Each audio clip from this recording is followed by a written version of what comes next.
আমি জুতোটা দাও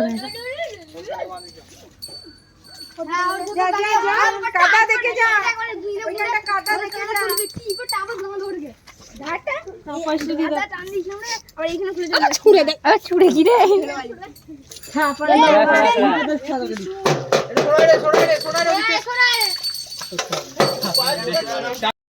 নমস্কার, কেমন আছেন আপনারা? আমি পৌলমী আবারও এলাম আপনাদের কাছে নতুন একটি ব্লগ নিয়ে। আশা করছি আপনারা সকলে ভালোই আছেন।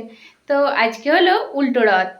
তোমরা দেখতেই পেলে সকালের দিকে বৃষ্টি হচ্ছিল আর ছোট ছোট বাচ্চাদের গ্রামে রথ টানা দেখালাম তোমাদেরকে। সকাল থেকেই আজ ঝিমঝিম করে সারাদিনই বৃষ্টি হয়ে চলেছে। রথের দিন কোথাও বেরোবো করে আর বেরোনো হয়ে ওঠেনি। তো আজকে ভেবেছিলাম সকাল থেকেই যে উল্টো রথে দেখতে যাব। সারা বছরের একবার রথ না দেখলে হয়?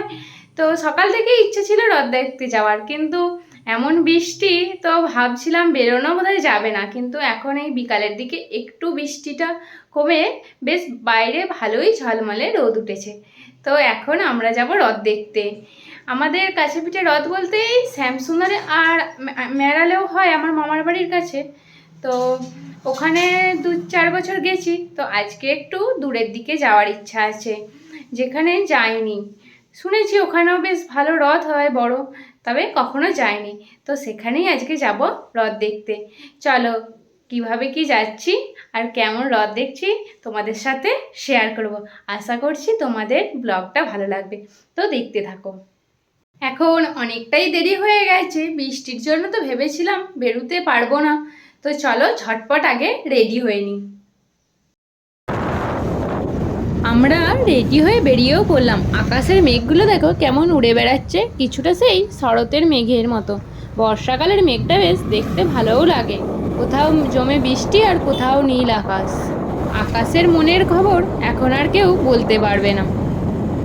তবে রাস্তাঘাট দেখে কি মনে হচ্ছে যে এই একটু আগেই ঝমঝমিয়ে বৃষ্টি হচ্ছিল, বেরোনোর কোনো উপায় ছিল না।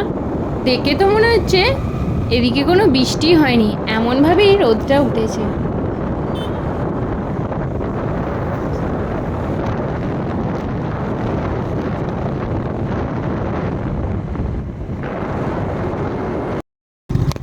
যাক, রোদ উঠে বেশ ভালোই হলো। তবু তো আমাদের একটু বেরোনো গেল আর উল্টো রথ দেখাও যাবে। অনেকটা রাস্তা চলেও এসছি আর এখনো কিছুটা রাস্তা যেতে হবে, তাহলেই পড়বে রথের মেলা।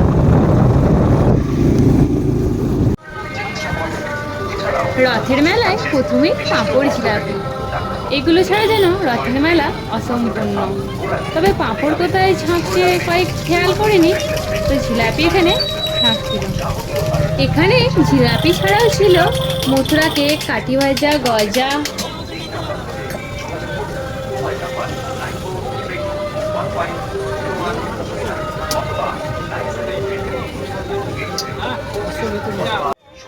অনেকটা পথ যেহেতু পেরিয়ে এসেছি, তাই গলাটা বেশ শুকিয়ে গিয়েছিল। তাই এখানে একটুখানি মকটেল ট্রাই করে নিলাম। আমি নিয়েছিলাম ব্লু লগন। অনেক কিছুরই অপশন ছিল। চলো গলাটা একটু ভিজিয়ে নিয়ে মেলার দিকে এগোনো যাক। অনেকটাই ভিড় রয়েছে মেলায়, মনে হচ্ছে তো বাইরে থেকে দেখি।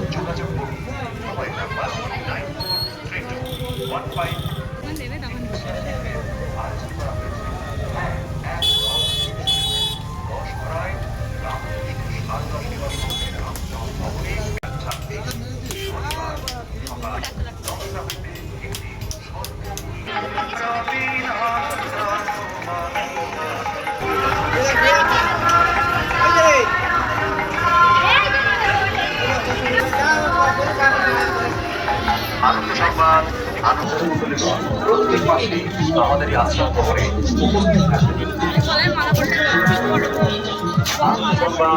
আনন্দ সংবাদ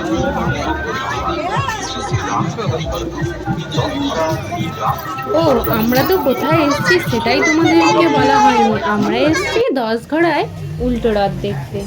রথ দেখতে আসবো সে তো বলছিলাম, আর মেলা দেখে তোমরা বুঝেই গেছো। কিন্তু এসেছি আমরা 10ঘড়ায়। এখানে পাশে কিছু রাজবাড়িও আছে, সেগুলোও দেখে নেব। ব্লু লগন খেতে খেতে এগিয়ে চললাম মেলার দিকে রথ দেখার উদ্দেশ্যে। তোমরা দেখো রথটা কত বড়। আমাদের এদিকে এত বড় রথ তো দেখাই যায় না। যখন সে উড়িষ্যা গিয়েছিলাম তখনই বড় রথ দেখেছিলাম। তো বেশ বড় রথটা, আমার তো দেখতে খুবই ভালো লাগছে।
তারপরে আমরা চলে এসেছিলাম 10ঘড়ারই জমিদার বাড়ি, অনেকে বসু বাড়ি বা বোস বাড়ি বলেও পরিচিত।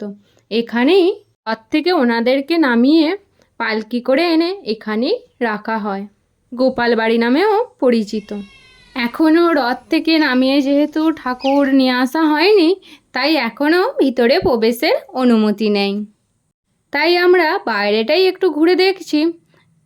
তবে এখানে যা শুনলাম আনতে অনেকটাই সন্ধে হয়ে যাবে। আমরা যেহেতু অনেকটাই দূরে এসেছি, তাই অতক্ষণ আর থাকবো না, চারিদিকটা দেখে বাড়ি চলে যাব। চারিদিকটা ঘুরছি আর দেখছি, জায়গাটা বেশ ভালো লাগছে।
এরপর চলে গেলাম আমরা স্মার্ট বাজারে। এখন একটু সন্ধে সন্ধে হয়েই এসেছে, তো এখন কিছু কেনাকাটা করে নেবো এখানে।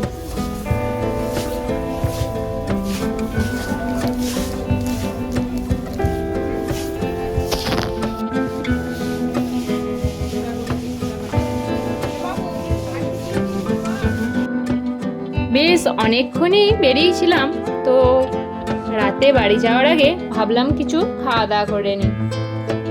জামালপুরেরই একটা রেস্টুরেন্ট, এটা চারুলতা। আগে কখনো এখানে আসিনি, ফার্স্ট বারই এলাম। অ্যাম্বিয়েন্সটা বেশ ভালো লাগলো। এখানে আমরা কিছু স্টার্টার আইটেমই খেয়েছিলাম, চিকেন ললিপপ, বেশ কিছু রকমের কাবাব আর চিকেন 65। আর এই যে গ্রিন কালারের দেখছো, এটা হলো পাহাড়িয়া ফিশ কাবাব। দেখতে একটু বেশি গ্রিন হলেও এটার টেস্ট ছিল ওয়াও। ফিশটা একদম সফট আর জুসি। ব্লগটি দেখে আশা করছি আপনাদের ভালোই লাগলো। তবে একটুও যদি ভালো লেগে থাকে তবে অবশ্যই লাইক, কমেন্ট, শেয়ার করে ও সাবস্ক্রাইব করে পাশে থেকো। সকলে ভালো থেকো, সুস্থ থেকো। আবারও আসবো নতুন কোনো দিনের নতুন একটি ব্লগ নিয়ে। ততক্ষণের জন্য সকলকে বাই। আবারও দেখা হচ্ছে পরের ব্লগে।